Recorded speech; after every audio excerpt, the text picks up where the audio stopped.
Magandang araw po, welcome po sa aking channel, Love9 TV.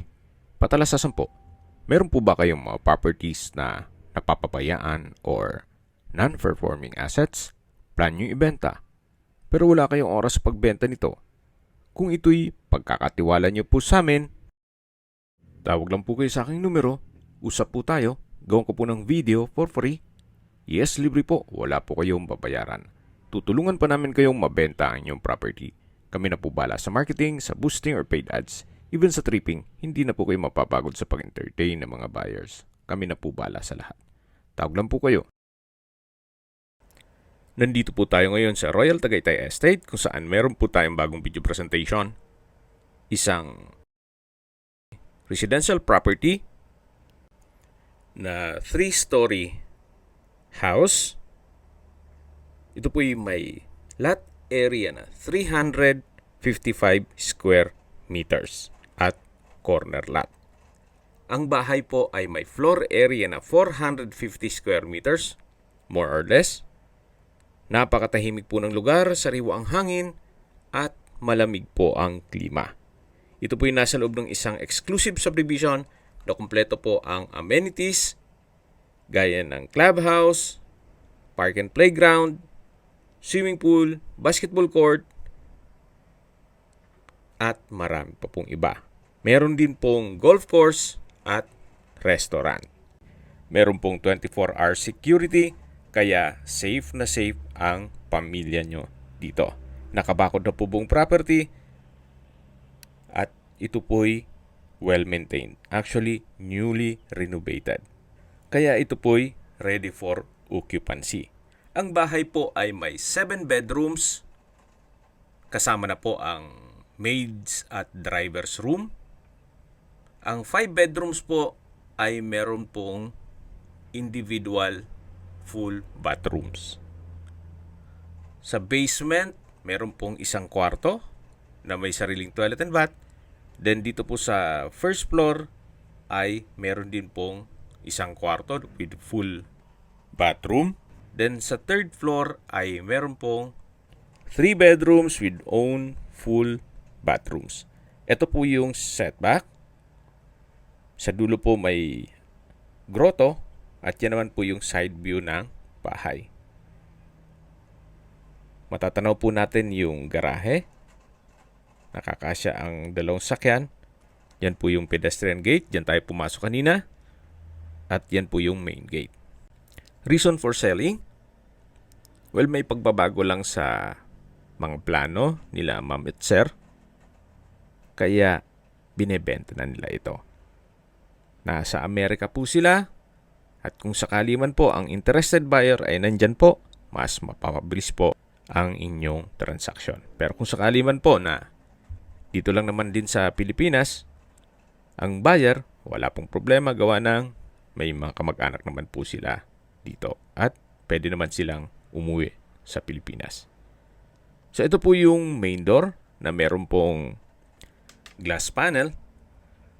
Then dito po yung foyer, naka-high ceiling. Then meron pong sliding door glass na pupunta po sa balkonahe na kung saan nadaanan na po yan ang camera kanina bago tayo pumasok. Uniform po ang tile flooring mula po dito hanggang sa kusina. Yan po yung papunta sa living area. Mamaya po ikutan natin yan. At kung sakali man po na meron po kayong PWD or senior citizen sa pamilya, itong kwarto na to ang para sa kanila. At pwede rin po itong gawing office kung sakaling meron po kayong work from home. Meron pong customized window glass. Then matatanaw po yung garahe at main gate.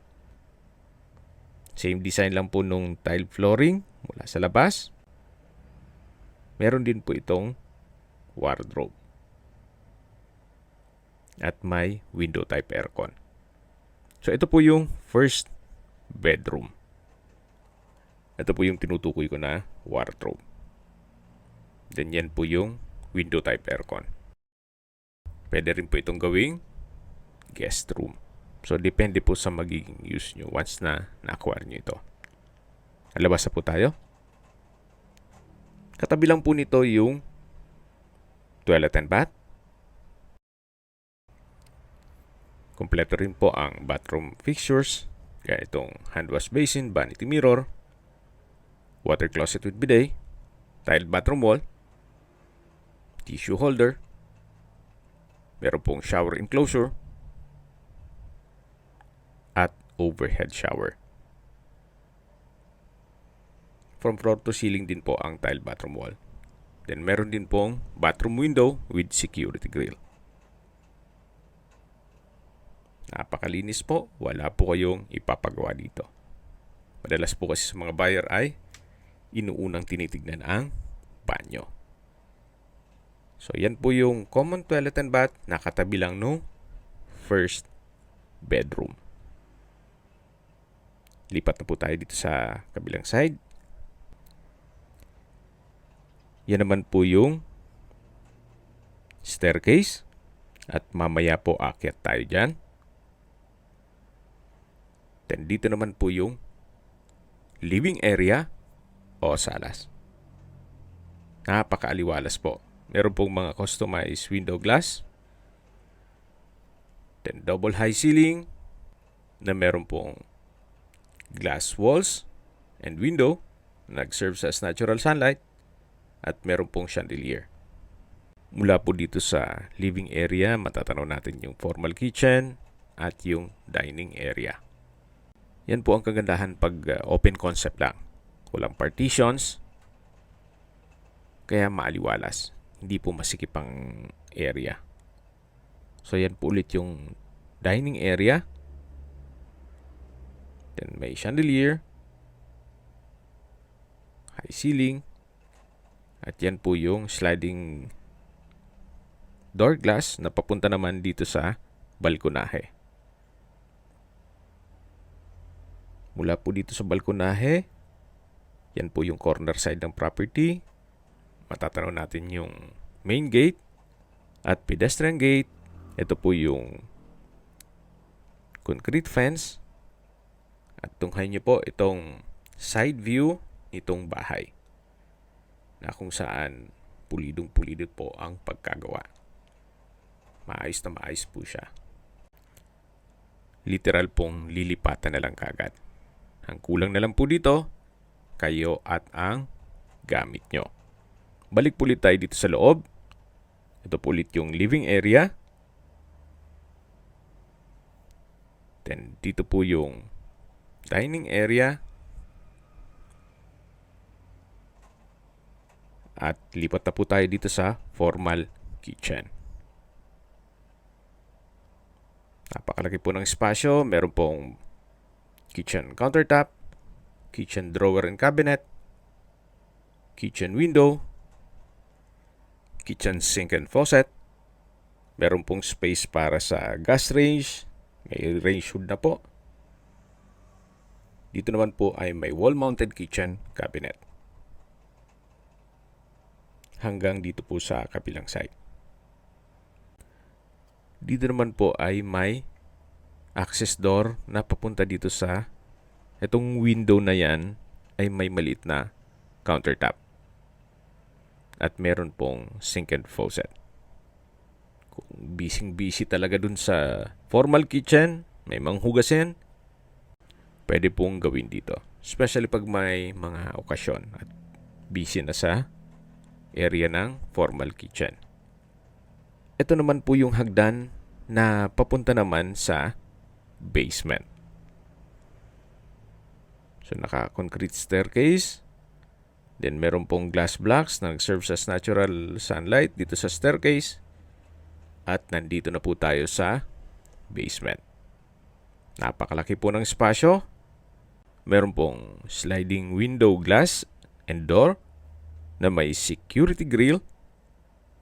Then naka-tiled flooring na rin po. Maayos din ang pintura ng ceiling at wall. At meron din po siyang bar dito sa kabilang side. So pwede po itong gawing entertainment room. So depende po sa magiging purpose nyo. May wall-mounted cabinet at bar counter. Hanggang dyan po naka-tile flooring. Mula po dito sa bar, meron po itong kwarto. Check po natin. Sa spasyo nitong kwarto dito ay malaki naman po.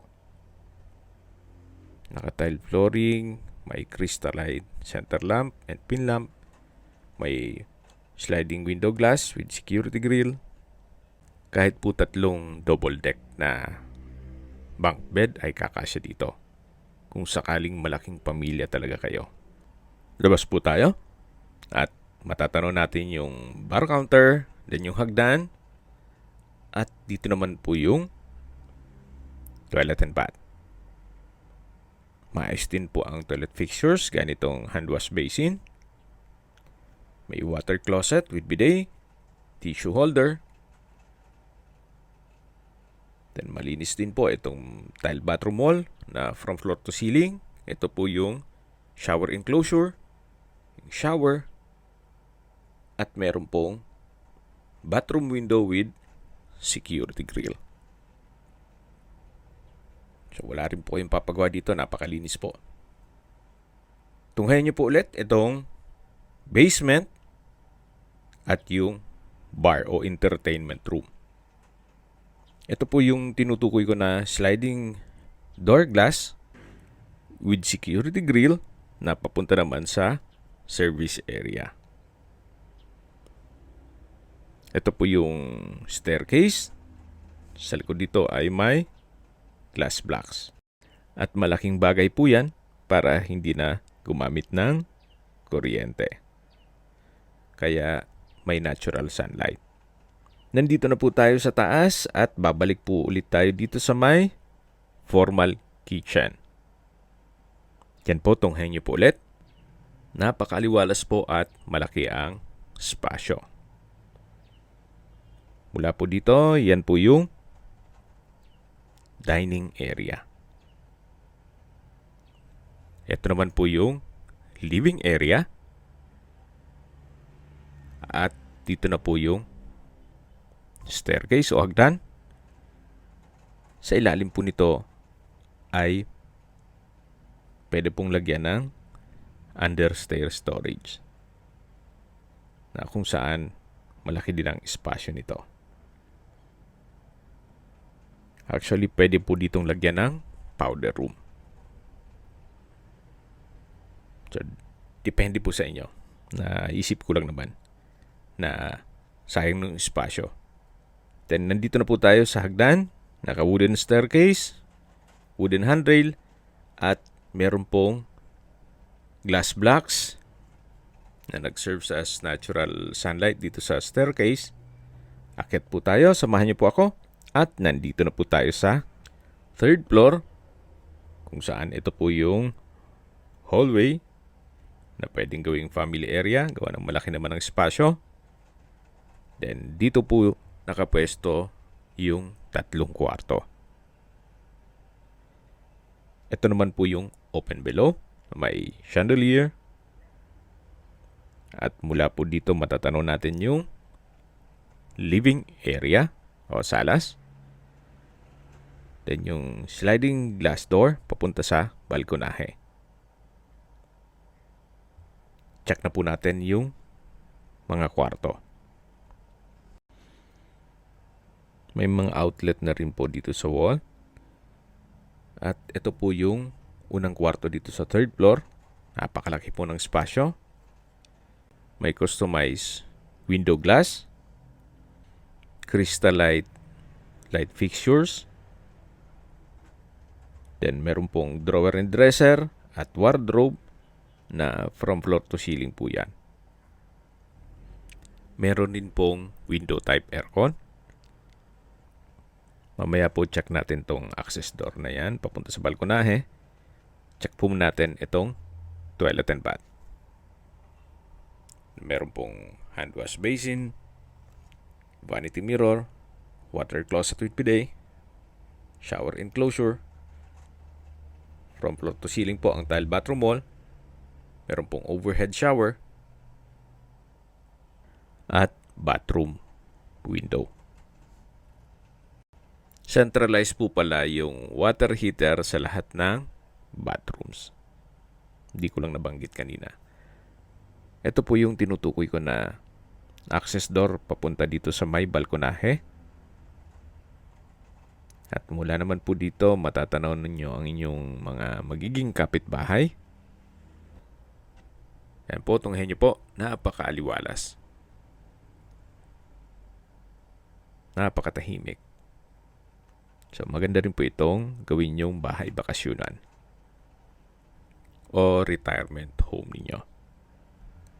At least kung papasyalan po kayo ng inyong mga apo o mga kapatid, ma-accommodate nyo silang lahat. Gawa ng napakalaki po nitong bahay. Maraming kwarto. Kung sakali man may okasyon, dun sa basement, pwede pong ganapin. So ito po ulit yung family area or hallway. At lipat po tayo dito sa kabilang kwarto. Malaki din po ang espasyo. Meron din pong access door papunta sa balkonahe. May window type aircon. May wardrobe. May drawer and dresser. At meron din po itong sariling toilet and bath. Then customized din po ang window glass. Ito po yung banyo. Kompleto din po at napakalinis. Meron pong hand wash basin, vanity mirror, water closet with bidet, shower enclosure, overhead shower, tile bathroom wall, at bathroom window. Hindi na po kailangan ng hot shower set, gawa ng centralized na po ang water heater. Tunghayan nyo po itong pangalawang kwarto dito sa third floor. Ito naman po yung access door na naka-aluminum screen door dito sa balkonahe. So lahat pong kwarto ay meron pong balkonahe. Halos katabi lang po nito yung isang kwarto o balkonahe na naipresent ko po sa inyo. Balik na po tayo dito sa loob. Kung masyadong maselan, pwede po ito. Kuha ng kahit po i-check nyo personally, pulidong-pulido po ang pagkagawa o pagka-renovate nito. As in, maayos na maayos. Sa labas po tayo, dyan po tayo galing kanina. Yung unang kwarto dito sa third floor. Galing po tayo dun sa second bedroom. At ito na po yung third bedroom dito sa third floor. Na kung saan ito na po yung master bedroom. Napakalaki po ng espasyo. Malaking bagay po yung customized window glass. Mas nakakapaaliwalas. Then sa dulo po ay may sliding door glass. Bali dalawa po ang access niya sa balkonahe. At ito naman po yung walk-in closet. May drawer and dresser at vanity mirror. Lipat na po tayo dito sa toilet and bath na meron pong bathtub. May bathroom countertop. Malaking vanity mirror. Meron pong glass blocks. Bathroom window. May couple water closet with bidet. Then, wall-mounted towel rack. Ito po yung shower enclosure. May overhead shower. At may bathroom window. Po yung toilet and bath with bathtub, walk-in closet dito sa master bedroom. Ito po yung access door papunta dito sa balkonahe. Hanggang dun po yan sa dulo ang balkonahe. Naikutan na po natin lahat ng kwarto dito sa third floor. At habang pababa po tayo, pag-usapan natin ang distance, location at travel time. Ito pong subdivision, sa mga hindi po familiar dito sa Royal Tagaytay, ito po ay along Tagaytay-Nasugbu Highway, kaya accessible din po ito ng public transportation. Malapit po ito sa Twin Lakes, ang distance is 2 kilometers at ang travel time is 5 minutes. Mula naman po sa Mindes Crossing, ang distance is 8.4 kilometers at ang travel time is 18 minutes. Mula naman po sa Tagaytay Rotonda, ang distance is 13.4 kilometers at ang travel time is 30 minutes. Mula naman po sa Calax, Silang Interchange, ang distance is 23.3 kilometers at ang travel time is 1 hour and 15 minutes. Ang Calax po ay connecting South Luzon Expressway, Skyway all the way to North Luzon Expressway at ibang parte ng Metro Manila. Mula naman po sa Manila Ose Airport, ang distance is 68.9 kilometers at ang travel time is 2 hours and 15 minutes. Sa mga nag-skip po ng video, recap lang po, ito pong property ay nasa Royal Tagaytay Estate. May lot area po ito na 355 square meters at may floor area na 450 square meters. Ito po titulado, buhay po ang may-ari, kaya wala po kayong maging problema sa documentation o sa transfer ng title. Ang subdivision po ay kumpleto po ang amenities. Meron pong clubhouse, swimming pool, park and playground, golf course, restaurant at marami pa pong iba.